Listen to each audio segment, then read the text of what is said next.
The knock came at midnight, and I knew my life was over. It wasn't a loud knock, the kind that demands attention through sheer force. No, this was softer, more deliberate. 3 measured raps against the oak door of our family home, spaced exactly as one might count heartbeats between breaths. In our world, that specific rhythm meant only one thing. The Dons had come to collect. My brother Lorenzo had been pacing the sitting room for hours, wearing a groove into the Persian carpet that had belonged to our grandmother. His hands trembled as he refilled his glass with whiskey, the amber liquid sloshing over the rim and staining his white shirt cuffs. He didn't notice. He hadn't noticed anything but the growing shadow of his own doom for months now. I stood by the window, watching the rain streak down the glass like tears I refused to shed. The garden below, once my mother's pride, had become overgrown and wild, a perfect mirror of our family's decline. Roses choked on their own vines, their thorns reaching for the sky, as if begging for release from the earth that bound them. "Don't answer it," I said, though I knew the words were useless. "Send them away. Tell them you don't have it." Lorenzo laughed, a hollow, broken sound that had nothing to do with humor. "Send them away? You think I haven't tried? You think I haven't begged, borrowed, stolen from everyone I know?" He drained the glass and set it down with a clatter that echoed in the silent room. "There's no one left, little sister. There's only you." I turned from the window then, finally looking at the man my brother had become. He was handsome still, in the way that fallen angels are beautiful. Dark curls that had once been the envy of every young woman in our social circle now hung limp and greasy against his forehead. His eyes, the same shade of honey gold as mine, were rimmed with red from sleepless nights and the endless, desperate calculations of a man watching his world collapse. "Whatever you've done," I said slowly, "we can fix it. There has to be a way. We can sell the house, the cars, mother's jewelry. Don't." The word cracked like a whip, and for a moment, I saw a flash of the old Lorenzo, the protective older brother who had taught me to ride a bicycle and chased away the boys who looked at me too long. "Don't talk about mother's things. You think I haven't already considered that? You think I haven't already sold everything that wasn't nailed down?" I felt the blood drain from my face. "What do you mean, everything?" The knock came again, more insistent this time, and Lorenzo's composure shattered completely. He grabbed my arms, his fingers digging into my flesh with a desperate strength that left bruises I would discover later. "Listen to me, Bianca. Listen very carefully." His breath smelled of whiskey and fear, sour and cloying. "I made mistakes. Bad ones. The kind that can't be undone with apologies or payments. I was playing at a game I didn't understand, against men who wrote the rules. The Dons," I whispered. "The triplet Dons." He released me and stepped back, his hands running through his hair in a gesture of pure anguish. 3 brothers, who own this city. Every cop, every judge, every business. They don't just play the game, Bianca. They are the game. And he laughed again, that terrible, broken sound. "I thought I was clever enough to beat them." The front door opened before either of us could reach it. I had locked it, I was certain, but locks meant nothing to men like these. They had keys to every door in the city, including the ones that didn't exist yet.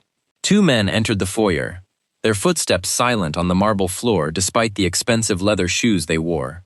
They were dressed in suits that cost more than most people made in a year, but their faces were carved from the same stone as the ancient statues in the museum where I used to work. No expression, no emotion, just the cold efficiency of men who had seen everything and been surprised by nothing. "Mr. Russo," the taller one said, his voice flat and uninflected. "The Dons are waiting." Lorenzo straightened his spine, a pathetic attempt at dignity that fooled no one. "I need more time. Just a few more days, I can." "You've had 6 months, Mr. Russo." The shorter man stepped forward, and I noticed he carried a leather briefcase, the kind that might contain documents or might contain something far more sinister. "The Dons are patient men, but even patience has its limits. Tonight, the matter is settled." I moved before I could think, stepping between my brother and these men who had come to collect his life. "Whatever my brother owes, I'm sure we can make arrangements. Our family has resources." The taller man's eyes flickered to me, and for the first time, something like interest crossed his features. It wasn't the interest of a man looking at a woman, It was the cold calculation of an appraiser examining a piece of property. The sister, he said, and the words felt like a verdict. Lorenzo Russo's sister. The one who works at the museum. Art historian, the other man supplied. And there was something almost like approval in his tone. Specialized in Renaissance portraiture. Quite respected in her field, I understand. My skin crawled at how much they knew about me. I had never met these men, had never been part of my brother's world of illicit deals and dangerous gambles. I had lived my life in the quiet sanctuary of galleries and archives, surrounded by the beauty of the past, far removed from the ugliness of the present. I don't know what my brother has told you, I said, forcing my voice to remain steady, but I have nothing to do with his business dealings. Whatever agreement you made, it was with him alone.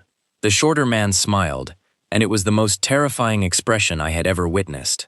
Oh, we're quite aware of your innocence, Miss Russo. That's precisely what makes you so valuable. Lorenzo made a sound like a wounded animal, and I realized with dawning horror that this was the moment he had been preparing for all along. The pacing, the drinking, the desperate calculations, they had all been leading to this. He had known I would be the price. The debt, Lorenzo said, his voice barely above a whisper. I can't pay it. Not in money. The taller man nodded slowly. We know. We've known for some time. The DONS don't make mistakes, Mr. Russo. They knew your collateral would eventually default. They've been patient, waiting for the moment when you would have no choice but to offer the one thing you have left. No.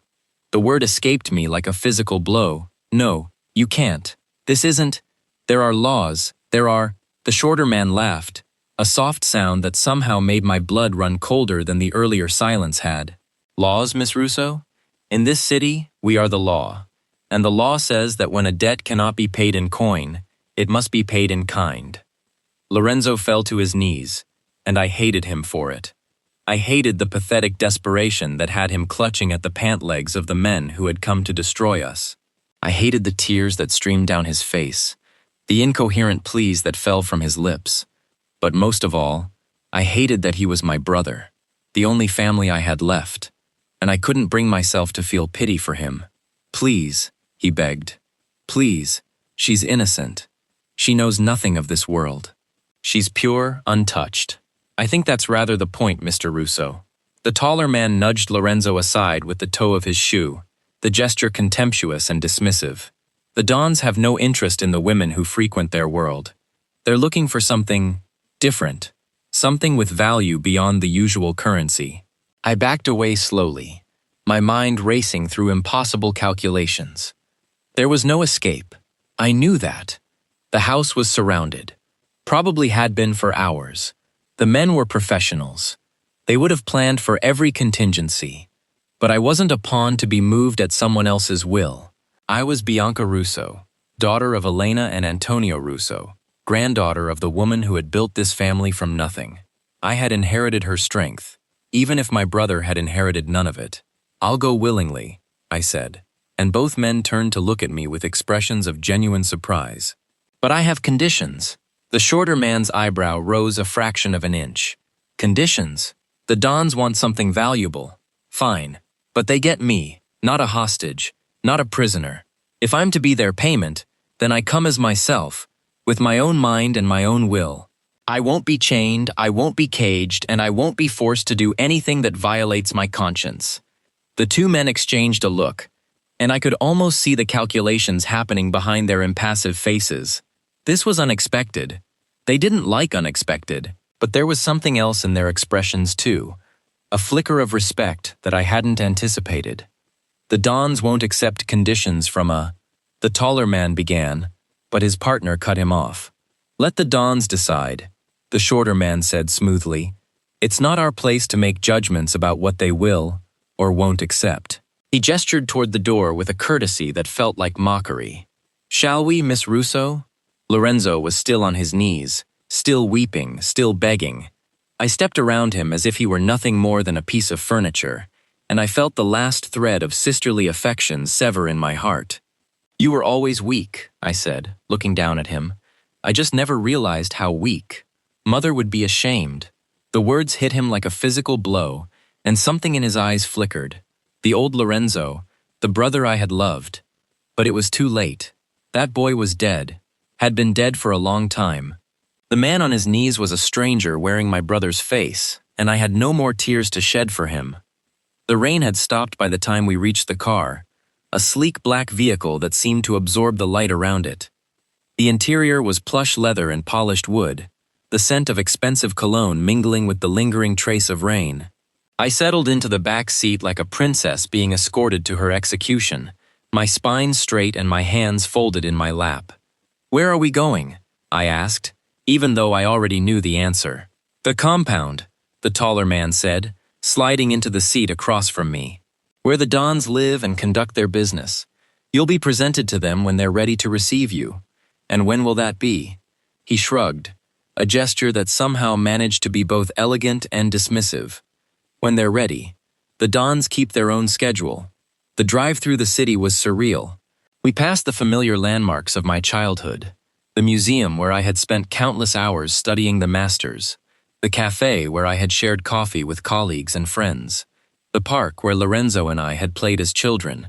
Everything looked the same, and yet everything had changed. I was no longer a citizen of this city. I was a commodity, being transported to market. The compound was located on the outskirts of the city, a sprawling estate hidden behind wrought iron gates and centuries-old trees. Even in the darkness, I could see the grandeur of it, the perfectly manicured gardens, the fountains that danced with silent grace, the massive villa that dominated the landscape like a sleeping beast. But it was the security that truly impressed me. Guards at every entrance, cameras mounted on every corner, the constant hum of electronic surveillance that made my skin prickle with awareness. This was a fortress, a world unto itself, and I was being delivered into its heart. The car stopped before the main entrance, and I was ushered inside with the same strange courtesy that had marked our entire journey. The interior of the villa was breathtaking, marble floors that gleamed like mirrors, frescoed ceilings that would have made Michelangelo weep with envy, chandeliers that dripped with crystal and gold. But I refused to be impressed. I refused to let them see my wonder or my fear. I was not a tourist. I was a prisoner, and prisoners maintained their dignity, or they lost everything. "The Dons will see you now," a servant informed me, appearing from nowhere like a ghost in black and white. "This way, Miss Russo." The study where they awaited me was surprisingly intimate, a wood-paneled room filled with books and leather chairs and the lingering scent of good whiskey. A fire crackled in the hearth, casting dancing shadows across the walls, and in the center of the room sat three men who might have been reflections of each other. The triplet Dons. I had heard the stories, of course. Everyone had. Three brothers born minutes apart, identical in feature but distinct in temperament. They ruled the underworld with an iron fist and a velvet glove, their empire stretching across continents and through generations of carefully cultivated power. They rose as I entered, three pairs of identical blue eyes fixed on me with an intensity that made me want to flee. But I held my ground, meeting their gaze with all the defiance I could muster. "Miss Russo," the one in the center said, and his voice was like honey over steel. "We've been expecting you." "You've been expecting my brother's debt," I corrected, and the words came out sharper than I had intended. "I'm just the form it takes." The brother on the left smiled, and there was something almost gentle in his expression. "Ah, so we have a philosopher in our midst. How refreshing. Most of our visitors are too busy begging or threatening to engage in such elegant wordplay." "I'm not most visitors," I said, and I knew I was being reckless, but I couldn't stop. "I didn't choose to be here. I was sold by my own brother, a man who has shown himself to be a coward and a fool. If you expect me to grovel or plead, you'll be disappointed." The brother on the right laughed, a warm sound that seemed utterly incongruous with the situation. Defiant. I like that. It's been a long time since we had someone who was willing to fight back. "The fight is over," the center brother said, and his tone cooled the room by several degrees. "Your brother's debt is paid. You are now property of the Don. The only question is what use we have for you." I felt my stomach turn at the word property, but I refused to show my fear. "You'll have no use for me at all. If you try to keep me as a prisoner, I'll starve myself. I'll find a way to end this." "Threats?" The center brother's eyebrow rose. From a woman who has no power, no allies, and no future beyond what we choose to give her? Not threats, I said softly. Promises. I've already lost everything that mattered to me. My family, my freedom, my future. You can't take anything else that I value, because I have nothing left to lose. The three brothers exchanged glances, a silent communication that I couldn't interpret. Then the left brother stepped forward, and for the first time, I noticed the book in his hands. You mentioned your interest in Renaissance art, he said, and I realized he was the shorter man who had collected me from my home. I've been reading about the Medici family. Their patronage shaped the entire course of artistic history, and yet they were also ruthless rulers, willing to destroy anyone who threatened their power. Art and violence, I said bitterly. The twin pillars of your empire. Precisely. He smiled, and there was something almost admiring in his eyes. You understand better than you realize, Miss Russo. The Medici understood that beauty and power are two sides of the same coin. You can't have one without the other. The center brother cleared his throat, drawing my attention back to him. We've decided what to do with you. My heart hammered against my ribs, but I kept my face impassive. And what is that? You'll stay here, he said simply. Not as a prisoner, but as a guest. You'll be given your own rooms, your own freedoms within the compound. You'll have access to our library, our gardens, everything we have to offer. And in exchange, the Wright brothers smiled again, that warm expression that seemed so out of place. In exchange, you'll give us a chance. Let us prove to you that this is not a prison, but a new beginning. Let us show you who we really are, beyond the stories and the legends. I wanted to laugh at the absurdity of it. These were men who had destroyed my family, who had taken me from my home like a piece of merchandise, and now they wanted me to give them a chance? But something in their eyes made me pause, something that looked almost like hope. I don't understand, I admitted, and my voice cracked on the words. What do you want from me? The center brother stepped closer, and for the first time, I saw something human in his expression, something that spoke of loneliness, of longing, of a pain that mirrored my own.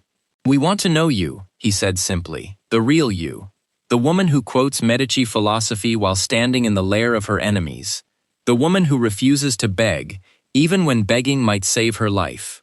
We're tired of power, the left brother added, and his voice was almost sad.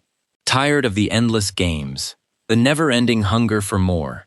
We've spent our entire lives building this empire, and now that we have it, we find ourselves empty. You think I can fill that emptiness? I asked, my voice dripping with disbelief. Perhaps, the Wright brother said.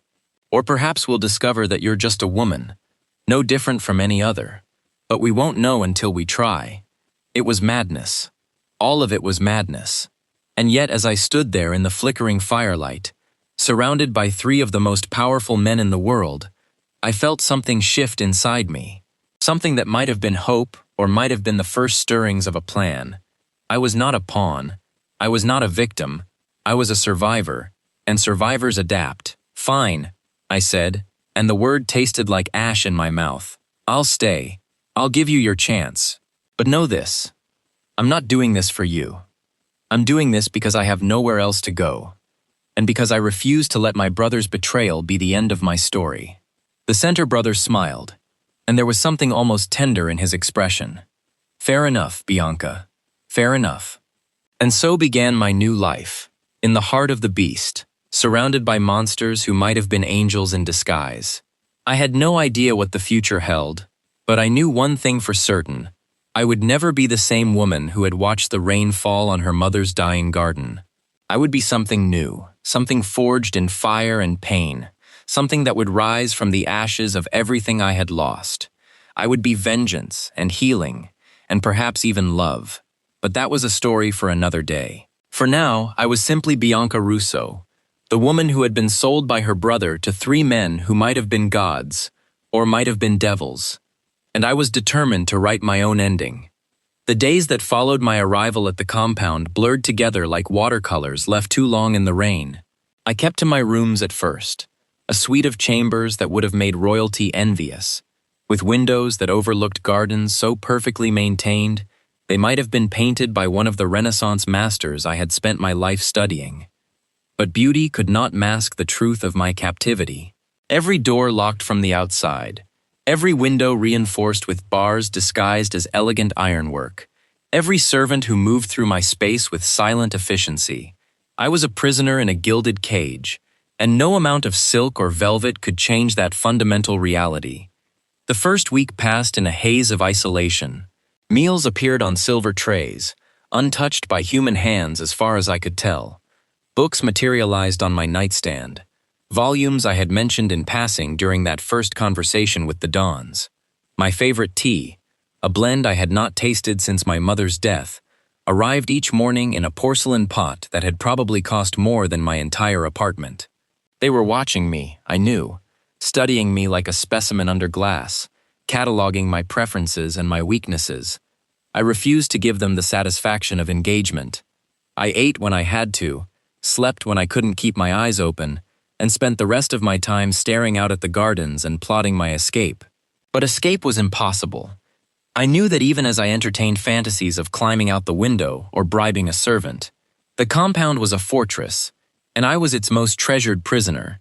The only way out was through the 3 men who held the keys to my cage. They came to me separately, as if by unspoken agreement. The first was Alessandro, the brother who had spoken of art and the Medici in that initial meeting. He found me in the library, a room so vast it could have housed the collection of a small nation, its shelves stretching toward ceilings painted with scenes of gods and mortals in eternal struggle. "You've been avoiding us," he said, his voice carrying no accusation, only a gentle observation. "I wondered if you might have changed your mind about giving us a chance." I looked up from the book I had been pretending to read, a worn volume of poetry that had been left on my nightstand like a peace offering. "I haven't changed my mind. I simply have nothing to say to you." "Nothing at all?" He moved closer, his footsteps silent on the marble floor. "Not even about this." He held up a book, and I recognized it immediately. An early edition of Vasari's Lives of the Artists, one of the foundational texts of my field. I had searched for this particular edition for years, and here it was, casually offered like a bauble to a child. "How did you get this?" The words escaped before I could stop them, my professional curiosity overriding my carefully maintained indifference. "I have my ways." He smiled, and for a moment, I saw past the mask of the crime lord to the man beneath. He was handsome, impossibly so, with the kind of classical features that sculptors had spent centuries trying to capture in marble. But it was his eyes that held me, those blue depths that seemed to see through every defense I had constructed. "I thought you might appreciate it. I remembered what you said about your work, about the Renaissance. I wanted to show you that I understand what matters to you. Understanding doesn't change what you are," I said, and my voice was sharper than I had intended. "You took me from my home. You separated me from everything I knew. A book, no matter how rare, can't erase that." "No," he agreed, and there was something like sadness in his voice. "It can't, but perhaps it can be a beginning. A small step toward trust, if you're willing to take it." I took the book from him, my fingers brushing against his for the briefest moment.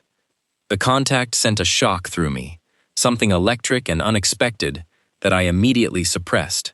I was not here to be charmed. I was here to survive. "I don't trust you," I said flatly. "I don't trust any of you. Trust is earned, not given. Then let me earn it." He settled into the chair across from me, crossing one leg over the other, with an elegance that seemed innate rather than practiced. "Tell me about your work. Tell me about the paintings you loved, the artists who spoke to your soul. Let me into that world of beauty and meaning that you've built around yourself." It was a trap, I knew. A clever strategy designed to lower my defenses, but the words came anyway, spilling out like water through a cracked dam. I told him about Giotto, the first artist to breathe life into the flat figures of medieval painting. I spoke of Botticelli and his impossible grace, the way he captured the movement of hair and fabric with a brush that seemed touched by divine inspiration. I described the hours I had spent in the Uffizi, standing before the birth of Venus until the guards had to gently remind me that the museum was closing. Alessandro listened, truly listened, his eyes never leaving my face. He asked questions that revealed a genuine understanding of the subject, a depth of knowledge that surprised me. He had not been lying about his interest in the Medici. He seemed to know as much about their patronage as I did. "Your passion is beautiful," he said when I finally fell silent, exhausted by my own outpouring of words. "I've seen many things in my life, but I've never seen anyone speak of art the way you do. It's not just knowledge with you, it's love." "Art is all I have left," I admitted, and the confession felt like a betrayal of my own carefully constructed walls. "My family is gone. My brother betrayed me. My career is probably over, considering I'm now a prisoner in the home of the city's most powerful crime lords. But the art, the beauty, that's still mine. They can't take that away." Alessandro's expression shifted, something soft and almost pained crossing his features. "I never wanted to take anything from you, Bianca. I know that's hard to believe given the circumstances, but when I heard about your brother's debt, when I learned about you, I saw something I hadn't seen in years.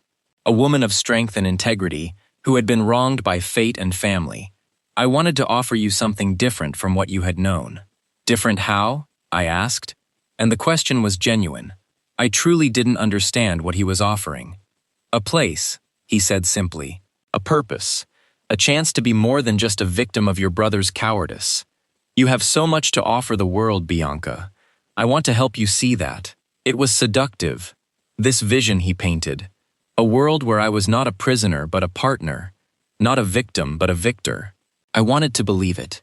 Wanted desperately to trust in the warmth I saw in his eyes. But I had been burned before. Trust was a luxury I could no longer afford. "I need time," I said, and the words tasted like surrender. Time to think, to process. I can't just accept everything you're offering without understanding what it means. "Take all the time you need," he said, and there was no frustration in his voice, only patience. "We have all the time in the world." He left me then, the book still warm in my hands, and I felt something shift in the carefully ordered landscape of my heart. I was not falling for him, I told myself. I was simply acknowledging his humanity, recognizing that even monsters could have moments of grace. But the seed had been planted, and I could not deny its growth. The second brother came to me in the garden, a place I had been avoiding because it reminded me too much of my mother's dying roses. Matteo, the one with the predator's eyes and the patient smile, found me sitting on a stone bench, watching a fountain that had been silent for centuries.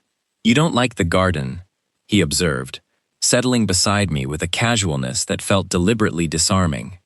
"I've noticed you always avoid it, yet here you are." "I came because I wanted to think," I said, not meeting his eyes. "The library is too confining. The rooms are too quiet. I needed air." "Air?" he repeated, and there was amusement in his voice. "Is that what you call it? I would have called it running away." I turned to him then, stung by the accusation. "I am not running from anything. I am simply choosing my battles."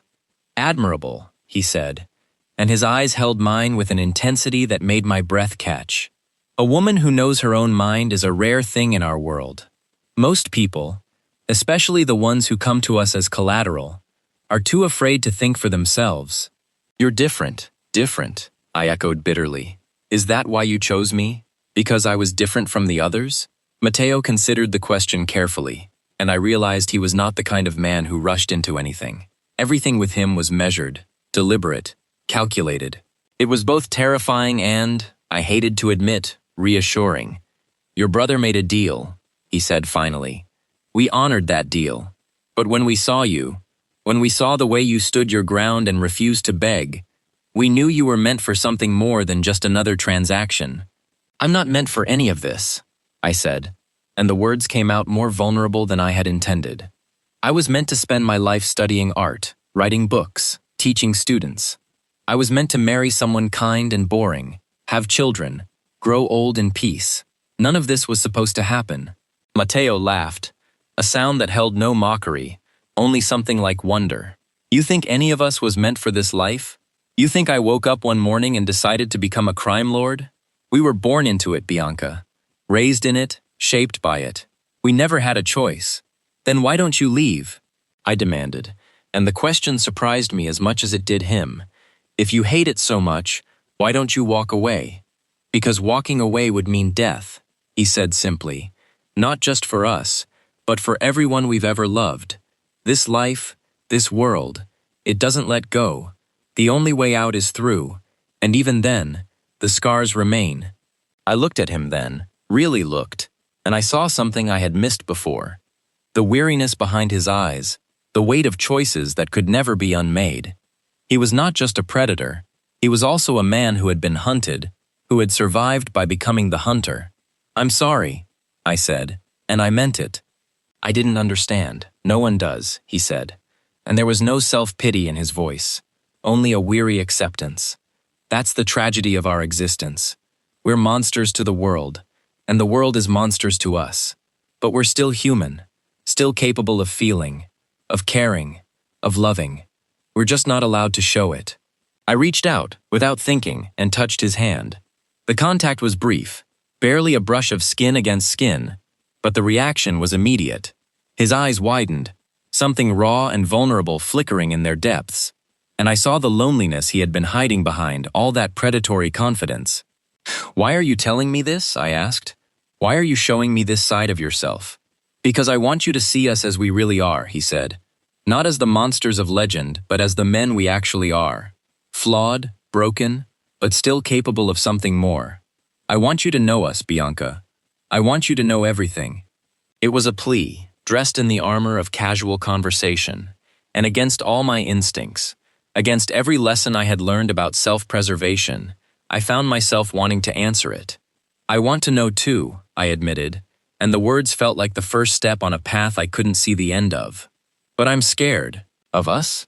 He asked, and there was a gentleness in his voice that made my heart ache. Of myself, I corrected. I'm scared of what I might feel if I let you in. Scared of becoming someone I don't recognize. Matteo smiled, and it transformed his face, softening the predator's edge into something almost boyish. Then let's be scared together. We can face the unknown side by side. It was a ridiculous promise, the kind of thing that could never be kept in a world as brutal as theirs. And yet, in that moment, I believed him. The third brother came to me at night, when the compound was quiet, and the servants had retreated to their quarters. Enzo was the one who had called himself the keeper of secrets, and I had been avoiding him most carefully of all. He seemed to see through every mask I wore, to pierce every defense I had built, and that vulnerability was the most terrifying thing of all. You've been avoiding me, he said, and there was no accusation in his voice, only a gentle observation. I understand. I'm not an easy person to be around. You're not, I agreed, and the honesty surprised me. You see too much. You know too much. It's uncomfortable. Knowledge is power, he said, settling into the chair beside my window. The moonlight fell across his face, illuminating the sharp planes of his features. I've learned that lesson well over the years. The more you know, the more you can protect yourself. The more you can protect the people you care about. Is that what you're doing? I asked. Protecting me? I'm trying to, he said, but you make it difficult. You're so determined to see us as enemies, you can't see the opportunity that's right in front of you. Opportunity? I laughed, a bitter sound that echoed in the quiet room. You call this an opportunity? Being taken from my home, separated from everything I know, locked in a gilded cage? I call it a chance, he corrected. A chance to be something more than just a victim of circumstance. A chance to take control of your own life, to shape your own destiny. And how exactly am I supposed to do that? I demanded. I'm a prisoner, Enzo. I have no power here. Power is a state of mind, he said, and there was something almost hypnotic in his voice. You have more power than you realize. Your intelligence, your strength, your will to survive. Those are weapons, Bianca, and I can teach you how to wield them. I wanted to reject his offer, wanted to cling to my anger and my grief, but something in his words stirred a response, a hunger I had been suppressing for too long. Teach me, I said, and the words felt like a surrender and a victory all at once. Teach me everything, and so he did. In the weeks that followed, Enzo became my teacher, guiding me through the labyrinth of the criminal underworld. He taught me the language of power, the subtle codes that governed the interactions of the city's most dangerous players. He taught me how to read a room, how to identify the hidden agendas behind every word and gesture. Power is not about force, he said one evening, as we sat in his private study, surrounded by ledgers and documents that I was learning to interpret. It's about leverage, understanding what people want, what they fear, what they'll do to get what they desire. That's the key to everything. You sound like you're describing art, I observed, and the connection surprised me. Understanding the subject, the context, the hidden meanings. It's the same skills. Enzo smiled, a rare expression that transformed his usually serious face. Perhaps that's why you're so good at this. You've been training your whole life, you just didn't realize it. But the training came with a price. As I learned more about the world of the DONS, I also learned more about my brother's betrayal. It wasn't just a single act of cowardice, but a systematic destruction of everything we had built. He was feeding them information, Enzo explained, his voice matter of fact. For months, selling the secrets of your family's businesses, your father's old alliances, everything he could get his hands on. He was so desperate for money, he would have sold you to the devil himself. I felt the world tilt around me, the careful equilibrium I had constructed shattering like glass. I knew he was weak, I said slowly, but I didn't know he was that weak. He destroyed everything. Everything. There's more, Enzo said, and I could tell he was reluctant to continue. He was planning to sell you again, to a rival family, someone who would have paid even more for you than we did. He was trying to arrange it while we were negotiating the original deal. The betrayal hit me like a physical blow. I had known Lorenzo was a coward, had known he was capable of terrible things. But this was a depth of depravity I had never imagined possible. He didn't just sell me to pay a debt, I said, and my voice was cold, colder than I had ever heard it. He was going to sell me for profit, like I was a piece of property, a commodity to be traded.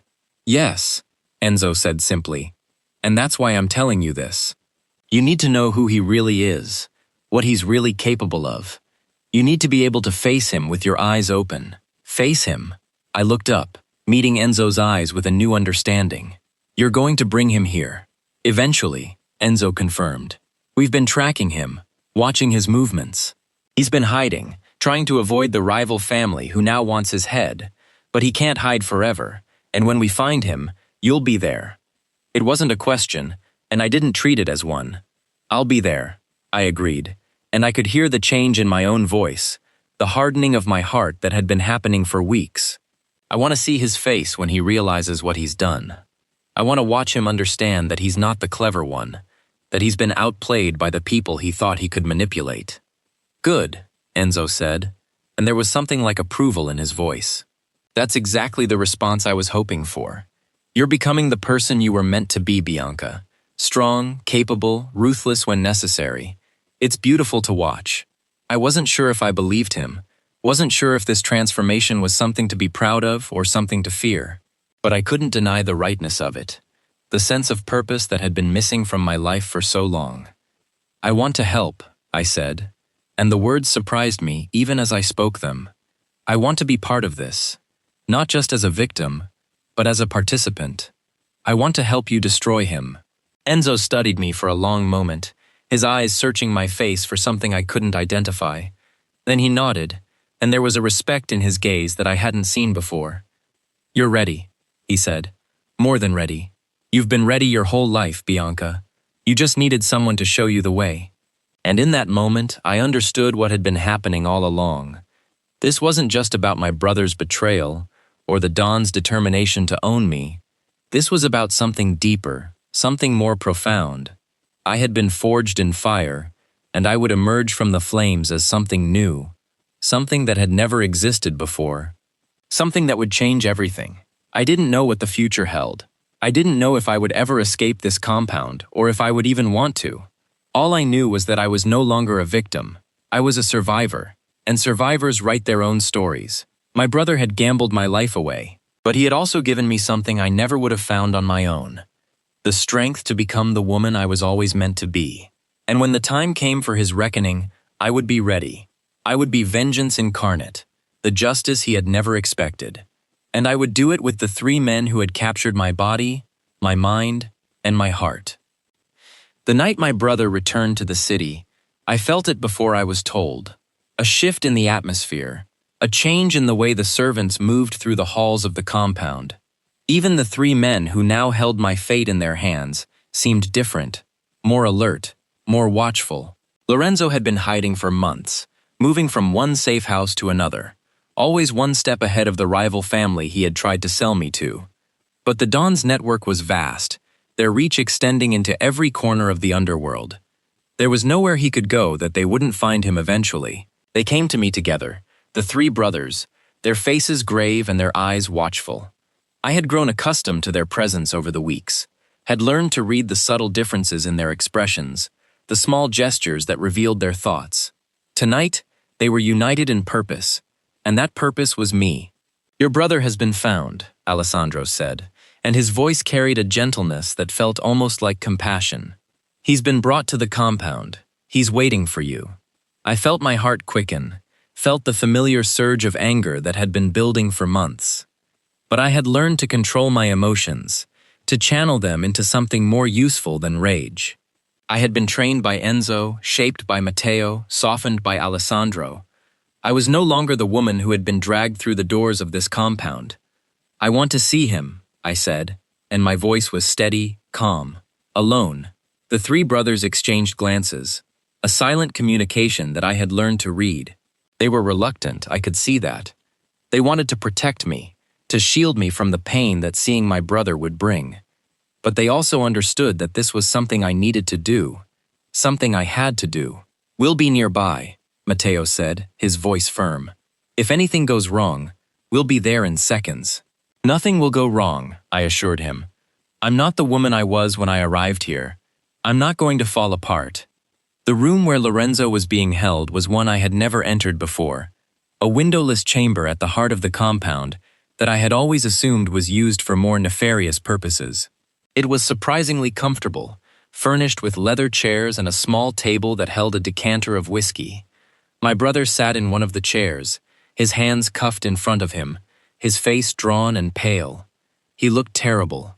The months of hiding had taken their toll, aging him by years. His hair was unkempt, his clothes rumpled and stained. There were dark circles under his eyes that spoke of sleepless nights and constant fear. He looked like a man who had been running for so long that he had forgotten how to stop. "Bianca." My name escaped his lips like a prayer, like a plea for mercy he knew he didn't deserve. "You came?" "I came because I wanted to see the face of the man who sold me like a piece of property," I said, and my voice was cold, colder than I had ever heard it. "I wanted to see if you had the decency to feel ashamed." Lorenzo flinched, the first sign that my words had found their mark. "I didn't have a choice," he said, and the words were pathetic, inadequate. "You don't understand what it was like. The debt, the pressure." "I understand exactly what it was like." I cut him off, and I felt the anger building, the righteous fury I had been suppressing for months. "I understand that you gambled away everything our family had.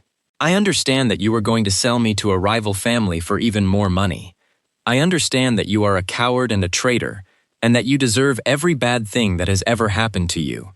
Lorenzo's face contorted, a mixture of shame and defiance that I had seen too many times before. "You think you're so much better than me? You who now shares the bed of three crime lords?" "Careful," I said, and my voice was soft, dangerous. "I am not here to be insulted by a man who can't even stand up straight. I am here to tell you that your betrayals have consequences, and those consequences are finally catching up with you." The fear in his eyes was delicious, a taste of the justice I had been craving for so long. "What are you going to do to me? You're my sister. You can't—" "I can do whatever I want," I said, and I saw the truth of the words reflected in his terrified eyes. "I am no longer the sister you used to bully and manipulate. I am no longer the woman who would protect you from your own mistakes. I am something new, something you helped create with your cowardice and your greed." Lorenzo's bravado crumbled, and the man who remained was pathetic, broken. "Please," he begged, and the word tasted like ash in the air between us.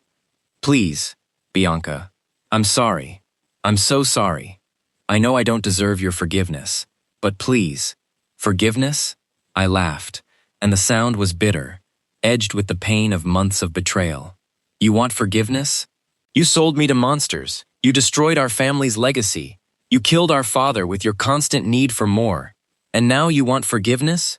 He killed himself, Lorenzo said, and the words came out in a rush, desperate and fragile. I didn't mean for it to happen. He found out about the debts. He couldn't handle the shame. You pushed him to it, I said, and the accusation was like a knife, sharp and precise. Every lie, every gamble, every time you told him things were fine when they weren't. You killed him just as surely as if you had pulled the trigger yourself. Lorenzo's face crumpled, and for a moment, I felt something. Pity, perhaps, or the ghost of the love I had once felt for him. But I pushed it away, buried it deep beneath the layers of anger and hurt that had become my armor. I'm not here to listen to your excuses, I said, and my voice was steady, cold. I'm here to tell you that your world is over. The Dons have everything now. Your businesses, your contacts, your reputation. There's nothing left for you to destroy. Nothing left for you to gamble away. You are a ghost, Lorenzo. A forgotten, worthless ghost. The words hit him like physical blows, each one landing with precision. He sagged in his chair, the fight draining out of him. What are you going to do to me? I smiled, and it was not a kind smile. That's not up to me. The Dons have their own plans for you. They've been very patient, very understanding, but their patience has limits, and you've reached them. Please, he begged again, and it was pathetic, undignified. I'm your brother. I'm all the family you have left. You gave up the right to call yourself my family, I said, and the words felt like a door slamming shut, final and irrevocable. The day you sold me to pay your debts, you ceased to be my brother. You became a stranger, a ghost from a life I no longer want to remember. I turned to leave, but he called out my name, desperation giving his voice a new strength. Bianca, please, just tell me one thing. Are you happy? Are you really happy with them? I paused at the door, considering the question. It was the first time he had asked me anything that wasn't about himself, the first time he had shown any curiosity about my life. Happy?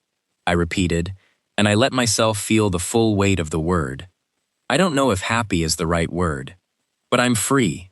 Free from the weight of your expectations, free from the burden of your failures.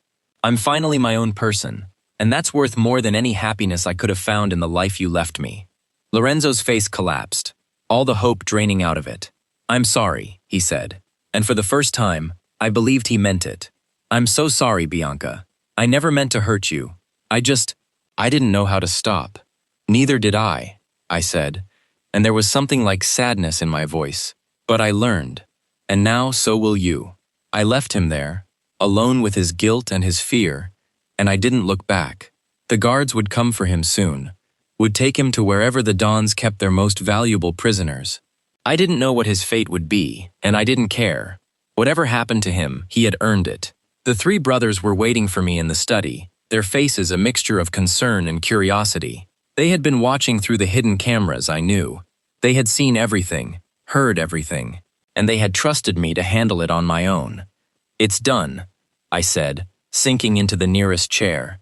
He's broken. He has nothing left, not even his pride. Alessandro moved to my side, his hand finding mine with a gentleness that had become familiar over the weeks. Are you all right? That couldn't have been easy. I'm fine, I said, and I was surprised to find that I meant it. The confrontation had drained something from me, some poison I had been carrying for too long. I felt lighter, freer. I finally said everything I've been holding in for months. Years, actually. I've been carrying that anger for so long I forgot what it felt like to let it go. Matteo poured me a glass of whiskey, pressing it into my hands with a patience that had become his trademark. You did well in there. Strong, composed. You didn't let him manipulate you, didn't let him make you feel guilty for his own sins.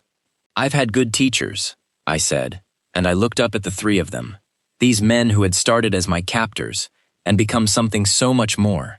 You showed me how to be strong, how to stand up for myself, how to fight back.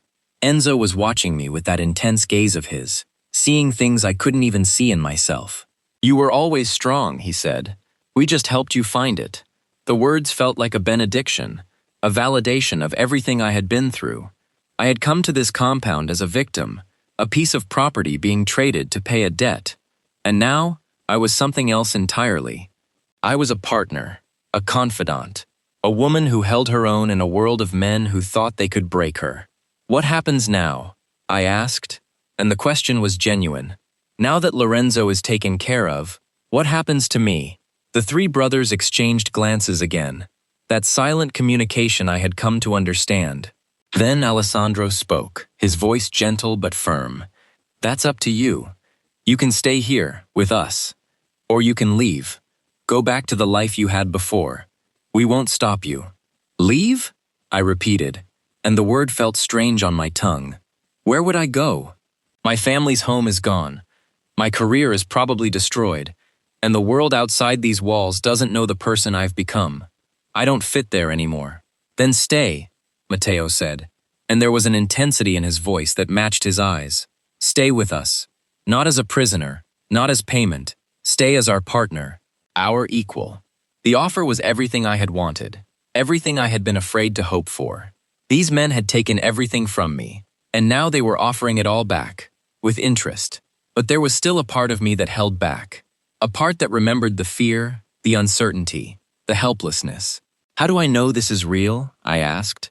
How do I know I'm not just another transaction, another piece of property you're trying to acquire? Enzo moved closer, his hand finding my chin and tilting my face up to meet his gaze. Because we've never treated you like property, he said, and his voice was fierce, intense. From the moment you arrived, we've given you choices, freedom, respect. We've taught you to be strong because we want you to be our equal, not our servant. If you still can't see that, then maybe we haven't earned your trust yet. The confession was raw, honest in a way I had never expected from a man like him.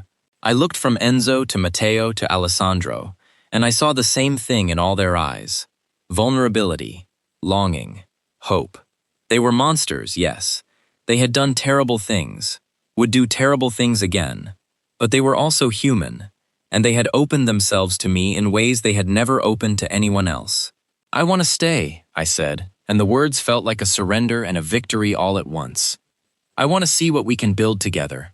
I want to be part of this world, not as a victim, but as a leader. The smiles that spread across their faces were like sunshine breaking through clouds, warm and transformative. Alessandro pulled me into an embrace that was gentle and fierce at the same time, and I felt the tension drain from my body. We have so much to show you, Matteo said, and there was excitement in his voice, a boyish eagerness that was entirely at odds with his usual predator's demeanor. The city, the business, the world we've built. It's yours now, as much as it's ours. Enzo took my hand, his fingers intertwining with mine. Your brother will be dealt with, he said. His fate will be justice for what he did to you and your family. But you don't have to think about that. You can let it go. Let us handle the darkness. Your job is to embrace the light we're building together. It was a beautiful vision, and I wanted desperately to believe it. But I had learned enough over the months to know that the world of the DONS was never simple. There would be challenges ahead, threats to face, enemies to defeat. But I also knew that I wouldn't be facing them alone. I had 3 brothers standing beside me, 3 men who had taught me to be strong, who had shown me that even in the darkest places, there could be light. Show me everything, I said, and the words were a commitment, a promise. I want to learn it all. I want to be worthy of the trust you've placed in me.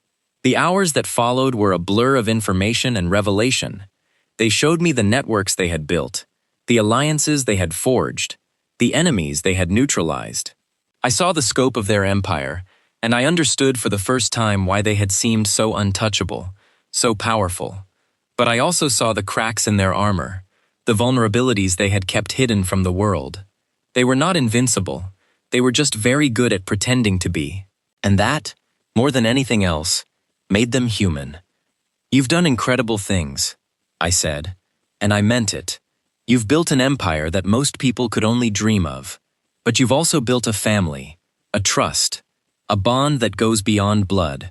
That's what I want to be part of. Alessandro took my hand, his fingers warm against mine. You already are, he said. From the moment you walked through those doors, you were part of us. It just took us all a while to realize it. Matteo laughed, a sound of pure joy that I had never heard from him before. She had us at the poetry, he said. When she quoted Medici philosophy while standing in our study, looking like she wanted to kill us all, I knew she was different. I knew she was special, the moment she looked at me like I was the most interesting thing she'd ever seen, Alessandro said, and there was wonder in his voice. No one looks at me like that. No one sees me as anything but a monster. But she saw more. Enzo nodded, his grip on my hand tightening.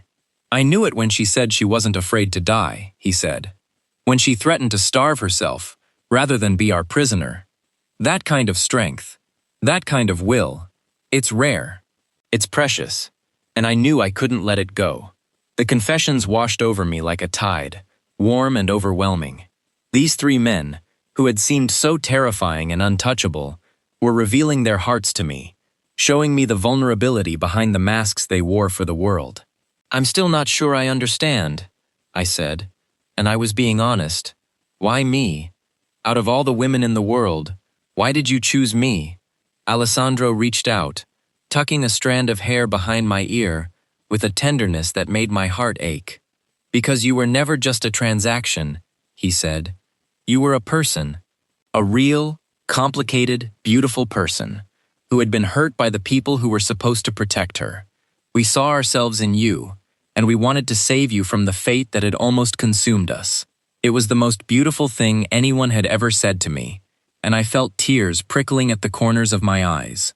I had spent so long being angry, so long being hurt. I had forgotten what it felt like to be seen, truly seen, by someone who understood. I'm so grateful, I said, and my voice was thick with emotion. For everything, for the strength you've given me, the trust you've shown me, the hope you've restored. I don't know what I did to deserve this, but I promise I'll spend the rest of my life trying to be worthy of it. The three brothers drew closer, their bodies surrounding me with warmth and protection. You already are, Matteo said, and his voice was fierce with conviction. You already are. And in that moment, surrounded by the three men who had once been my captors and were now my partners, I felt something I hadn't felt in years. Peace, contentment, a sense of belonging that went beyond family, beyond friendship, beyond anything I had ever known. The journey had been long and painful, filled with betrayal and loss and heartache. But it had led me here, to this moment, to this place, to these men, and I wouldn't trade it for anything in the world. My brother's betrayal had been the worst thing that had ever happened to me, but it had also been the best, because it had led me to a new family, a new purpose, a new life, and I was determined to make the most of it. We should celebrate, Alessandro suggested, and there was a lightness in his voice that I had rarely heard. This is a new beginning, for all of us. We should mark it somehow. Celebrate how? I asked, and I was genuinely curious. I know just the thing, Matteo said, and his eyes sparkled with mischief. There's a garden on the roof, hidden away from everyone. It's my favorite place in the compound, and I've never shared it with anyone, but tonight, I want to share it with you. We made our way up the winding stairs, through passages I had never seen before. The rooftop garden was a hidden paradise, filled with flowers and herbs and the soft glow of fairy lights. A small table was set with candles and wine, and the view of the city spread out before us like a glittering carpet. This is beautiful, I breathed, and I meant it. How did I never know this was here? Because it's mine, Matteo said, and there was a possessive pride in his voice. My secret place, the one place in this entire compound that belongs only to me. And now, it belongs to you too. We sat together, the four of us, watching the lights of the city twinkle in the distance. The wine was rich and sweet, the conversation easy and warm. I felt myself relaxing in a way I hadn't since before my brother's betrayal, felt the tension draining from my shoulders. I want to tell you a story, I said, and the words came out before I could stop them. A story about a girl who thought her life was over, who thought she had nothing left to live for. But then she met three men who showed her that even in the darkest places, there could be light. The three brothers leaned in, their eyes fixed on me with an intensity that made my heart race. Tell us, Alessandro said, and his voice was soft, encouraging. "We want to hear it." So I told them my story, not the version I had been telling myself, but the truth. I told them about the fear and the anger, the loneliness and the despair. I told them about the moment I had given up hope, and the moment I had found it again. And when I was done, I felt something shift inside me. A healing, a release, a letting go of the pain I had been carrying for too long. "Thank you," I said, and I meant it. For everything. For saving me, for trusting me, for loving me. I know I don't deserve it, but I'm so grateful. The three brothers moved as one, surrounding me with their warmth and their presence. "You deserve everything," Enzo said, and his voice was fierce with conviction. "And we're going to spend the rest of our lives making sure you know it." In that moment, surrounded by the men I loved and the city that had become my home, I knew that my story wasn't over. It was just beginning, and I couldn't wait to see where it would take me. The ashes of justice had fallen, and from them, something new was rising, something beautiful and powerful and eternal, something that belonged to me, and to the three men who had given me back my life. My brother had gambled everything away, had tried to destroy me along with himself, but he had failed. I was still standing, stronger than ever, ready to face whatever the future held, and I would face it with my three dons by my side, their love a shield against the darkness, their trust a foundation for everything I would become. The journey wasn't over. It was just beginning, and I was ready for every twist and turn it would bring. The morning of my transformation arrived, wrapped in golden light, the sun painting the gardens of the compound in shades of amber and rose. I stood at my window, watching the world wake up around me, and I felt a peace I had never known existed. Months had passed since my brother's capture, months of learning and growing and becoming. The woman who looked back at me from the glass was not the same one who had been dragged through these doors, terrified and defiant. She was stronger, wiser, more complete. She was the woman I had always been meant to become. The three brothers had given me that gift, not through force or coercion, but through patience and trust and an unwavering belief in my potential. They had seen something in me that I had never seen in myself, and they had nurtured it until it bloomed into something extraordinary. Today was the day everything would change. Today I would become their equal in the eyes of the world, not just in the privacy of our shared home. Today I would stand beside them as a partner, a leader, a force to be reckoned with.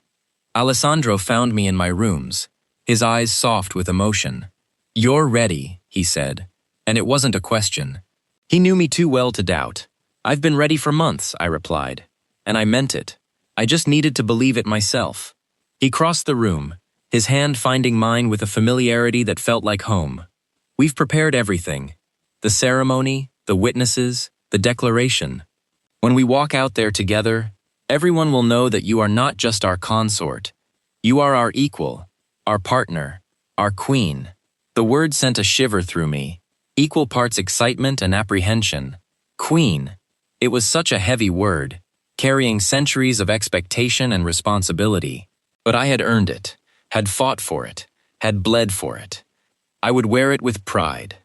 "Tell me about the ceremony," I said, needing to ground myself in the details. "I want to understand everything before it happens." Alessandro guided me to a chair, his presence steady and reassuring. "It's an old tradition, dating back to the founding of our family. When a new member is welcomed into the inner circle, there is a ritual, a declaration of loyalty, a sharing of blood, a binding of souls. It's not a marriage in the traditional sense, but it's something deeper, more permanent." "Sharing of blood?" I repeated, and the words sent a chill through me. "You mean, just a small cut," he assured me. "A symbolic gesture. Your blood mingles with ours, and ours with yours. It's a promise that we are one, that nothing can ever separate us." I had seen enough of their world to know that blood was sacred, that the bonds formed through shared sacrifice were stronger than any written contract. This was not a thing to be taken lightly, and I respected the gravity of it. "And the witnesses?" I asked. "Who will be there?" "The leaders of the other families," Alessandro said. "The ones who have sworn allegiance to us. They need to see that you are not just a consort, but a partner, that you have the power and the authority to speak for us, to act in our name. It's about sending a message, about cementing your place in the hierarchy. I nodded, understanding the political implications. This was not just a personal ceremony. It was a public declaration, a statement of intent that would reverberate through the underworld. I was not just becoming their partner, I was becoming a leader in my own right. What about Lorenzo? I asked, and the question hung in the air between us. Where is he now? Alessandro's expression shifted, something dark flickering in his eyes. He's been dealt with. Not killed, that's too easy. He's been exiled, stripped of everything, forced to live in the shadows. He'll spend the rest of his life knowing what he lost, what he threw away. It's a punishment worse than death. I felt a pang of something, not quite pity but close. Lorenzo had been my brother, had been part of my life for so long. But he had chosen his path, had made his decisions. The consequences were his to bear. Thank you, I said, and I meant it. For not killing him, for giving him a chance to live with his choices. Alessandro squeezed my hand. We did it for you, because you asked us to be merciful, even when he didn't deserve it. That's what makes you different, Bianca. That's what makes you better than us. The words settled over me like a benediction, warm and affirming. I had spent so long being angry, being hurt, being consumed by the need for revenge. But I had found a different path, a better one. Not forgiveness, not forgetfulness, but a measured justice that allowed me to move forward without being weighed down by the past. Now, Alessandro said, rising to his feet and offering me his hand. Are you ready to become the queen of this world?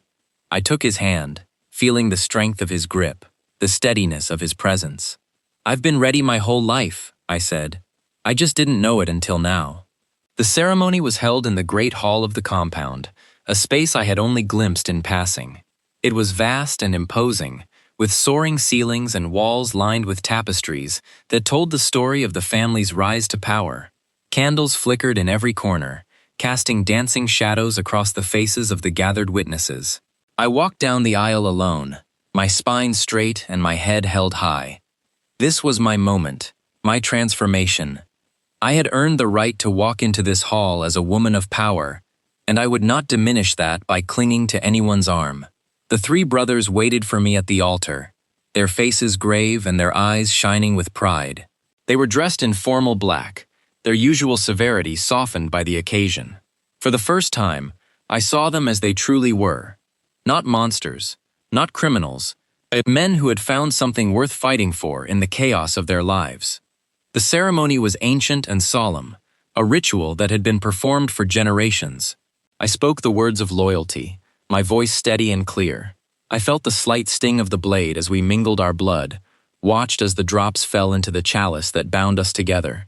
And when it was done, when the final words had been spoken and the witnesses had bowed their heads in acknowledgement, I felt something shift inside me. The last remnants of my old self fell away, replaced by something new, something powerful. I was no longer Bianca Russo, the victim of her brother's betrayal. I was Bianca, the partner of the triplet DONS, the queen of this world, and I would never let anyone take that from me. The celebration that followed was lavish, a feast that seemed to go on for hours. I moved through the crowd, accepting congratulations and making connections. These were the leaders of the underworld, the men and women who shaped the destiny of the city. And now, they knew my name. But through it all, my eyes kept finding the three brothers. They were my anchors, my constants. No matter how chaotic the celebration became, I knew I could always find them, always feel their presence like a warm blanket around my shoulders. As the night wore on, I found myself standing at the window of the great hall, looking out at the city that had become my home. The lights glittered below, a sea of stars that stretched to the horizon. Somewhere out there, my brother was living his exile, paying the price for his betrayals.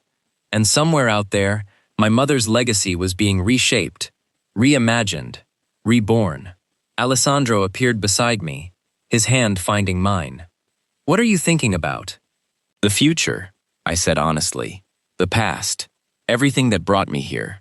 It's a lot to carry, he said, and there was understanding in his voice. But you don't have to carry it alone. That's what we're for. I turned to look at him, at this man who had been my captor and my teacher, and my partner. I know, I said. That's what makes it bearable. That's what makes it possible. Matteo joined us, his eyes searching my face. Are you happy? He asked. And the question was genuine. Is this what you wanted? I thought about it carefully, weighing the words. It's not what I wanted, I said finally. It's so much more. I didn't know I could want this. I didn't know I could have this. But now that I do, I can't imagine my life any other way. Enzo appeared on my other side, his presence a steady comfort. You've changed us, he said, and there was wonder in his voice. You've made us better. You've shown us that there's more to life than power and control. There's love, there's partnership, there's something worth fighting for. The words settled over me like a benediction, warm and affirming. I had spent so long thinking I was broken, that I was damaged beyond repair. But these three men had shown me that I was whole, that I was worthy of love and respect, and all the beautiful things the world had to offer. Let's make a vow, I said, and the words came from somewhere deep inside me. Not just the ceremony, not just the blood, something more, something just for us. The three brothers looked at me, their eyes shining with curiosity. What kind of vow? Alessandro asked. I reached out, taking Enzo's hand in one of mine and Matteo's in the other. Alessandro stepped closer, his hands finding my shoulders. We formed a circle, 4 souls bound by something greater than tradition or obligation. I vow to stand beside you, I said, and the words came from my heart. Through the darkness and the light, through the victories and the defeats. I vow to be your partner, your confidant, your strength when you need it. I vow to love you, not despite who you are, but because of it. The three brothers exchanged glances, and I saw the emotion flickering in their eyes. Then, one by one, they made their own vows. I vow to protect you, Enzo said, and his voice was fierce with conviction. To keep you safe from the shadows that threaten to swallow us whole. To be your shield and your sword, always and forever. I vow to honor you, Matteo said, and there was a tenderness in his voice I had rarely heard. To see you as you truly are, not as the world sees you. To cherish your strength and your vulnerability, your anger and your grace. I vow to never let you go, Alessandro said, and his voice broke on the words. To hold you through the darkest nights and the brightest days. To be your home, your sanctuary, your forever. We stood there, 4 souls bound together by love and trust, and the unbreakable bonds we had forged. And in that moment, I knew that my life had finally found its purpose. I was not just surviving anymore. I was thriving. I was living the life I was meant to live, with the people I was meant to share it with. The city lights twinkled below us, a reminder of the world we ruled and the responsibilities we carried. But standing there, surrounded by the 3 men who had given me back my life, I felt no fear, only hope, only love, only the certainty that whatever the future held, we would face it together. The months that followed were a blur of activity, a whirlwind of challenges and triumphs. I threw myself into the work of the family, learning the intricacies of the business, building alliances, forging connections. I became a force in my own right, a leader respected and feared in equal measure. And through it all, the 3 brothers stood beside me. They were my teachers and my partners, my confidants and my lovers. They challenged me when I needed to be challenged, supported me when I needed to be supported, and loved me in ways I had never thought possible. The world of the DONS was not an easy one. There were enemies to defeat, betrayals to navigate, losses to mourn. But I faced them all with courage and grace, knowing that I was never alone. The 3 brothers were always there, their presence a constant source of strength.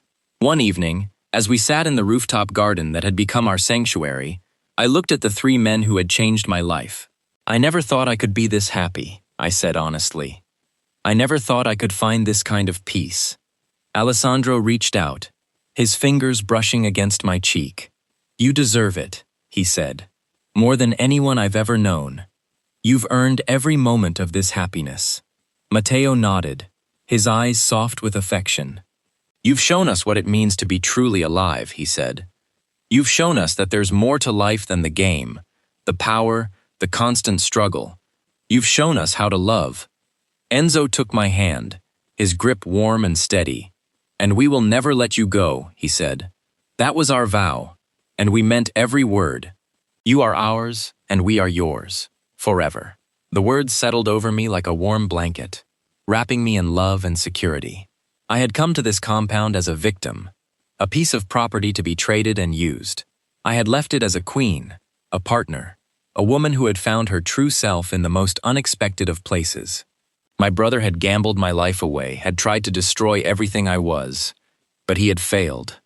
I had risen from the ashes of his betrayal, stronger and more powerful than ever, and I had found 3 men who loved me for exactly who I was. The story was not over. There would be challenges ahead, battles to fight, victories to claim. But I faced the future with courage and hope, knowing that I was ready for whatever came my way. Because I was no longer just Bianca Russo. I was the partner of the triplet DONS, the queen of this world. I was a survivor, a fighter, a woman who had reclaimed her life from the ashes of her brother's greed. And I would never let anyone take that away from me. The rooftop garden was quiet now, the city lights glittering below us like a carpet of stars. I leaned back in my chair, feeling the warmth of the 3 men who surrounded me. Their presence was a constant comfort, a reminder that I was never alone. "Thank you," I said, and the words came from the deepest part of my heart. For everything. For saving me, for trusting me, for loving me.